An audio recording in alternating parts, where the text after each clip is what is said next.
Hello and welcome to the show.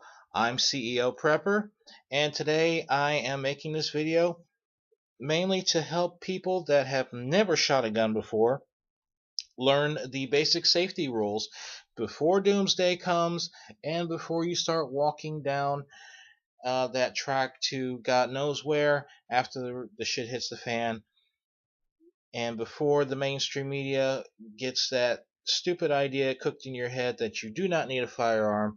Self-preservation is something that should be handled for proper police force or whatever.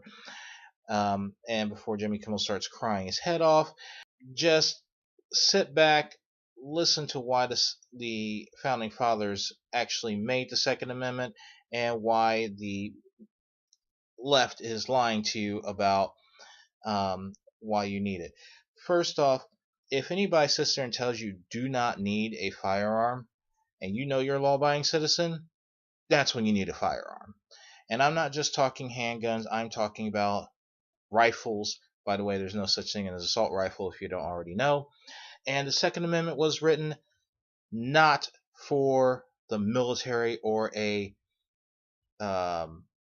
state recognized militia. No, it was written in the case that the government itself, our government itself, became too tyrannical, then the people had a way to take their government back. Now, whether it's reached that point or not is clearly up to you. However, just remember the Second Amendment was written with the people in mind to take their government back should it ever become too tyrannical. Now, I've had some people very close to me ask me to teach them how to use a firearm properly, which I'm happy to do, but at the same time, um, I want them and everybody to know the firearm safety rules that they should know before they actually step foot onto a range. Rule number one, respect the weapon. Now, firearms are tools, plain and simple, just like tools that you'll find in a hardware store. If you misuse them, you will get hurt, or worse. So firearms are very much the same. Now, one argument that liberals will always make are, well, firearms were made for one purpose and one purpose only. Yes, and I'm sure crossbows were made for hunting originally, or that uh, swords were made for cutting butter, or maybe this was used for cutting butter or cutting bread, or maybe even this. Now I'm pretty sure their purposes are clear. So the younger you teach a person to respect the weapon, or if you teach anybody to respect the weapon, you'll have less chance for an accidental discharge or some other misuse. So that's why I always say respect the weapon. Rule number two, treat every firearm as if it were loaded and personally inspect it to make sure it's cleared. Now, I always clear a gun no matter where I am, whether I'm at home or I'm at the gun shop. And even at the gun shop, even when I see the clerk clear the weapon, I always go through and clear it again.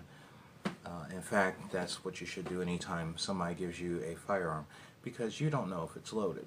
So here we're going to use our firearm to demonstrate how to properly clear a firearm. First, take the magazine out. Obviously, this one was loaded, and I'm one of these people, so I will have one in the chamber, and it's always important to clear the chamber because you never know what's inside. There may be a round inside, and even if you take out the magazine and you don't clear the chamber, there is that possibility that the firearm is still loaded. So once you do that, you want to rack a few times, hold it open, check down the magazine well,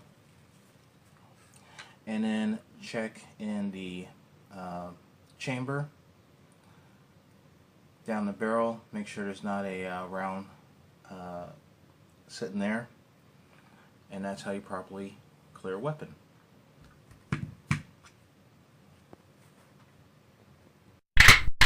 Rule number 3, never point a firearm at anything you're not willing to destroy.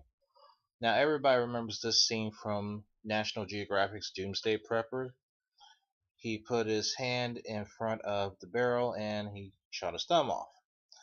Strangely enough, I've actually seen somebody do this at a range, which was scary to no end.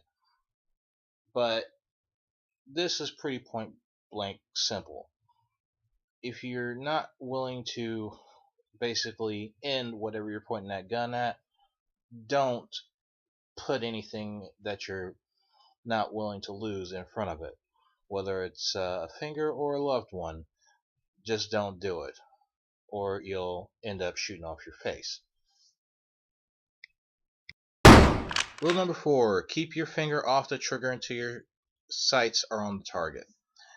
Okay, unlike Hollywood, who has this bad habit of putting their fingers on the trigger and basically showing people how idiotic they really are over in Hollywood, most people in Hollywood that sit there and cry for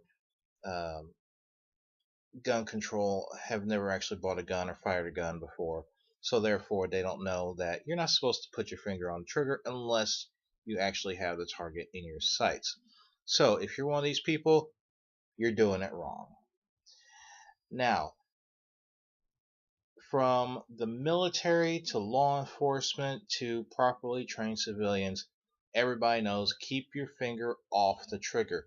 This keeps an accidental discharge from happening and therefore somebody from accidentally getting shot. So just keep your finger off the trigger. It's a lot easier that way. Rule number 5, be sure of your target and aware of what's surrounding it. Now, unlike Hollywood, real life, you'll never really see this. More likely you're going to see this. But in the case that you happen to see this, then you'll know how to basically shoot the perpetrator without actually hitting the innocent civilian. But only highly trained shooters should try that. Otherwise, you're never going to see a hostage situation like that. But in case you do, just remember there are properly trained people that can handle that. Otherwise, you may accidentally shoot someone that's not meant to be shot. Okay, and that brings us to the end of this video. Hope you learned a lot. If this is your first time getting ready to head out to the range, and if it's not and you've done it before, well, I hope this has been a refresher course for you. Meanwhile, be safe, go out there and have some fun, and if you have any questions, please see your range master or other properly licensed and certified instructors. I'm sure by now most people know that YouTube has gone through and started demonetizing certain channels. My channel has not been immune to this. Thankfully, I don't depend on YouTube for my income. However, this is an attack on free speech, and I think people should let YouTube know how they feel. And so therefore, I'm letting YouTube know how I feel through my channel. Meanwhile, have a safe holiday season, and remember to prepare yourself, because it's not a question of if, it's a question of when. Maybe you should pull the fucking trigger. Pull the trigger. Ain't nobody gonna do for you.